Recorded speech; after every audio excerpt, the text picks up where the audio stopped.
Hello children, last session में हम लोगों ने केमिकल बॉन्डिंग चैप्टर को कंप्लीट किया था। आज हम लोग कुछ एनसीईआरटी के क्वेश्चंस करेंगे। तो स्टार्ट करते हैं आज का सेशन। पहला क्वेश्चन जो हम लोग टेकअप कर रहे हैं वो एनसीईआरटी एक्सरसाइज वर्क का 4.40 है। That is based on the molecular orbital theory.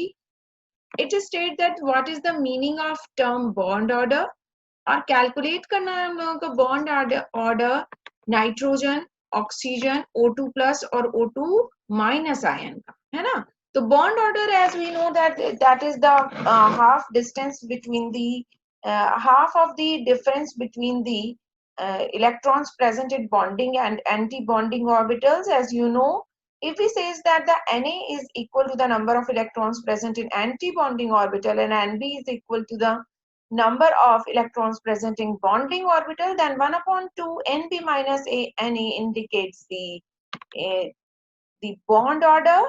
And if Nb is greater than Na, then only the molecule will be stable, otherwise it is unstable, है ना। if Na is equal to Nb, इसका मतलब क्या है, Na is equal to Nb, अगर Na Nb के equal हो जाएगा तब क्या स्टेज हो जाएगी, if Na is equal to, if Na is equal to Nb, then bond order is equal to क्या हो जाने वाला है, जीरो हो जाएगा। बॉन्ड ऑर्डर क्या हो जाएगा हमारा, जीरो हो जाएगा। और मॉलिक्यूल कैसा हो जाएगा, अनस्टेबल हो जाएगा, या मॉलिक्यूल एग्जिस्ट ही नहीं करेगा। और अगर एंटी बॉन्डिंग का, if antibonding electrons are greater than the Na, if antibonding that is Na electrons are greater than the Nb, है ना, इलेक्ट्रॉन्स इन बॉन्डिंग ऑर्बिटल, तो भी क्या हो जाएगा, तो भी जो है वो molecule, then also molecule is unstable, है ना। क्यों हो जाएगा, क्योंकि जितने बॉन्ड बना रहे हैं उससे ज्यादा बॉन्ड को तोड़ने की कोशिश कर रहे हैं, है ना। जितने इलेक्ट्रॉन बॉन्ड बनाना चाहते हैं उससे ज्यादा बॉन्ड को तोड़ना चाहते हैं, इसलिए तब भी क्या हो जाएगा, हमारा मॉलिक्यूल अनस्टेबल हो जाएगा। ठीक है ना। अब देखते हैं कि नाइट्रोजन N2 का बॉन्ड ऑर्डर क्या आता है ना। अगर हम कैलकुलेट करना चाहें N2 मॉलिक्यूल का बॉन्ड ऑर्डर, तो उसका इलेक्ट्रॉनिक कॉन्फ़िगरेशन कैसे लिखा जाएगा, मॉलिक्यूलर ऑर्बिटल के लिए टोटल इलेक्ट्रॉन्स नाइट्रोजन में कितने हो जाएंगे, N2 में टोटल इलेक्ट्रॉन प्रेजेंट कितने हो जाएंगे, N2 मॉलिक्यूल में 14 इलेक्ट्रॉन्स प्रेजेंट हो जाएंगे, क्योंकि एक नाइट्रोजन में कितने इलेक्ट्रॉन होते हैं, 7। तो जब हम इस 14 का इलेक्ट्रॉनिक कॉन्फ़िगरेशन लिखेंगे on the basis of MOT, तो क्या स्टेज होने वाली है, MOT के आधार पर अगर हम इसका इलेक्ट्रॉनिक कॉन्फ़िगरेशन लिखें, then how will write that, 1 sigma 1s2 sigma star 1s2 sigma 2s2 sigma star 2s2 pi 2px2 and pi 2py2 and sigma 2pz2, है ना। नाइट्रोजन है, N2 है, तो इसमें ये ऑर्बिटल्स पहले आएंगे, जो हमारा जनरल इलेक्ट्रॉनिक कॉन्फ़िगरेशन है सेकंड पीरियड के लिए, according to MOT that will be applicable.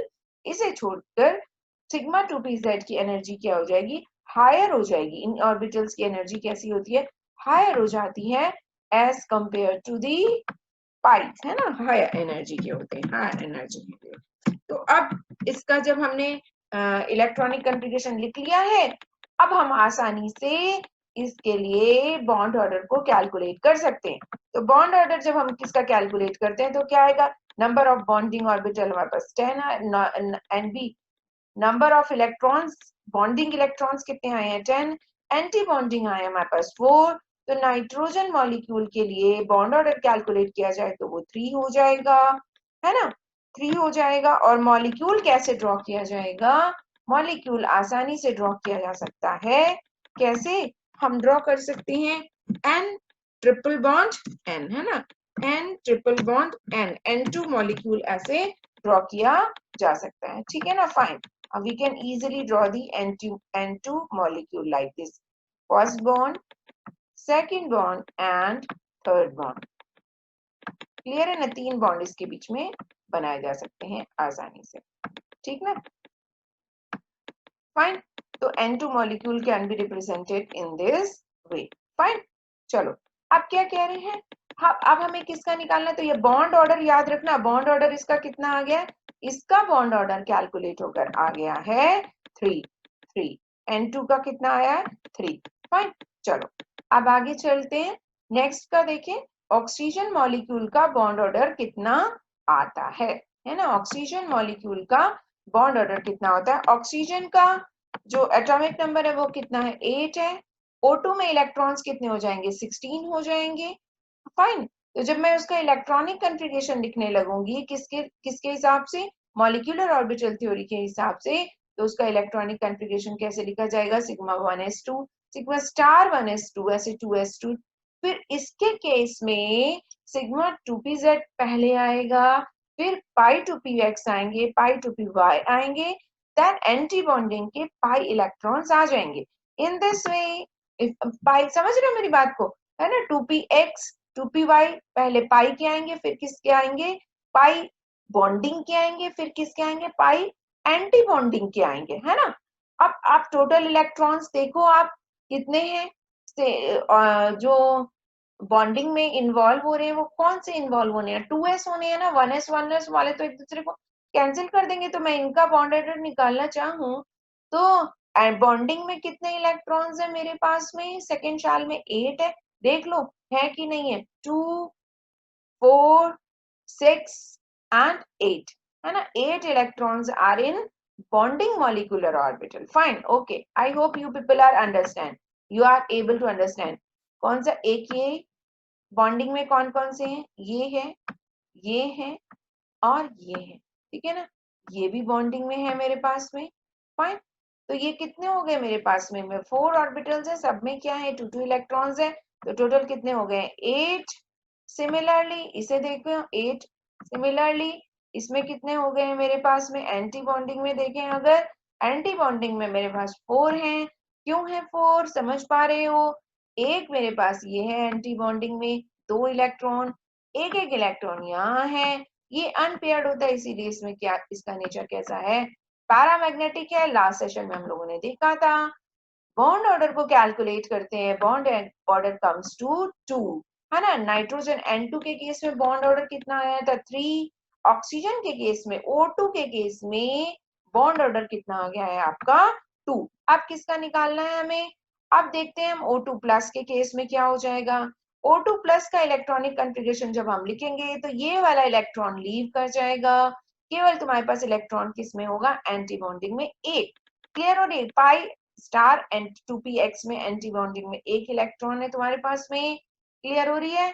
तो टोटल एंटी बॉन्डिंग में कितने हैं 3, क्योंकि 2 तो इलेक्ट्रॉन है sigma star anti bonding 2s वाले में और एक किसमें है पाई स्टार 2px में, एंटी बॉन्डिंग में 3 है, बॉन्डिंग में 8 है।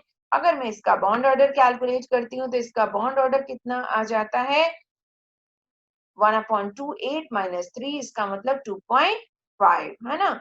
O2 प्लस का बॉन्ड ऑर्डर कितना आया 2.5, नाइट्रोजन का N2 का 3, O2 का 2, O2 प्लस का 2.5। Let us go for the O2 minus. अगर मैं O2 माइनस का इलेक्ट्रॉनिक कन्फिगरेशन लिखती हूँ तो यहाँ पर 16 की जगह कितने इलेक्ट्रॉन्स हो जाएंगे 17 इलेक्ट्रॉन्स हो जाएंगे। अब वो जो 17th इलेक्ट्रॉन आपके पास आया है वो 17 इलेक्ट्रॉन लास्ट ऑर्बिटल यानी कि 2py pi star 2py 2px में एंटर होएगा, नॉट इन द 2py, है ना। क्यों, क्योंकि जो Pauli's exclusion principle of verb principles के अकॉर्डिंग हम जब इलेक्ट्रॉनिक कन्फिगरेशन लिखते हैं तो उसमें सबसे पहले लोअर एनर्जी के ऑर्बिटल्स भरे जाते हैं और सबसे पहले पेयरिंग कहाँ होगी जहां पर सिंगल इलेक्ट्रॉन प्रेजेंट होगा और वो लोअर एनर्जी में होगा। तो मैं 2px का अगर 2px 2py कैसे ड्रॉ किए जाते हैं, ये दो ऑर्बिटल्स ड्रॉ किए जाएं 2px 2py, तो पेयरिंग कहाँ होगी, अगर मैंने पहले कैसे ये ऑर्बिटल्स थे, पहले ये ऑर्बिटल थे ऐसे सिंगली और ऑक्युपाइड सिंगल इलेक्ट्रॉन्स प्रेजेंट थे। अभी क्या हो गया है 17th इलेक्ट्रॉन जैसे ही मेरे पास आया है उस 17th इलेक्ट्रॉन को कहाँ रखा जाएगा, यहाँ रखा जाएगा। In this way, 2px orbital will have the 2 electrons. Now, how many electrons are present in bonding and anti-bonding orbital? Let us see that. Fine. Bonding और एंटी बॉन्डिंग ऑर्बिटल में कितने इलेक्ट्रॉन हैं उसे देखो. बॉन्डिंग ऑर्बिटल में है 8, anti bonding में है 5. बॉन्ड ऑर्डर कितना आने वाला है? बॉन्ड ऑर्डर आने वाला है Nb माइनस Na 1/2. तो 1/2 Nb माइनस Na करते हैं तो कितना आ जाता है मेरे पास? 3. 1/2 3 करते हैं जैसे ही आएगा कितना? 1.5. ठीक है ना. तो 10 O2 माइनस का बॉन्ड ऑर्डर कितना आ गया है? O2 minus का bond order आ गया है 1.5. Now we have the bond orders of all the molecules. Let us write that bond orders once again. Conclude our question. यहाँ पर लिखती हूँ मैं. देखो जरा सा कौन कितने कितने बॉन्ड ऑर्डर आए. नाइट्रोजन N2 मॉलिक्यूल का बॉन्ड ऑर्डर आया था. Bond order of N2 molecule is equal to 3. Fine. फिर किसका आया? ऑक्सीजन. O2 का आया बॉन्ड ऑर्डर कितना? इक्वल्स टू आया है 2. O2 प्लस का आया है 2.5. O2 प्लस जैसे ही हमने किया O2 प्लस का बॉन्ड ऑर्डर कितना आ गया है? O2 प्लस का बॉन्ड ऑर्डर आया हुआ है हमारे पास 2.5. और साथ ही साथ अगर हम देखें O2 माइनस का बॉन्ड ऑर्डर आया हुआ है 1.5. तो अगर आपसे कोई पूछे सबसे ज्यादा स्टेबल कौन सा मॉलिक्यूल हो जाएगा? हाईली स्टेबल मॉलिक्यूल कौन सा है आपके पास? सबसे ज्यादा बॉन्ड ऑर्डर जिसका होएगा वो सबसे ज्यादा स्टेबल होएगा. तो ये क्या है? Most stable. समझ रहे हो? और लीस्ट स्टेबल कौन सा है? लीस्ट स्टेबल है मेरे पास में O2 माइनस.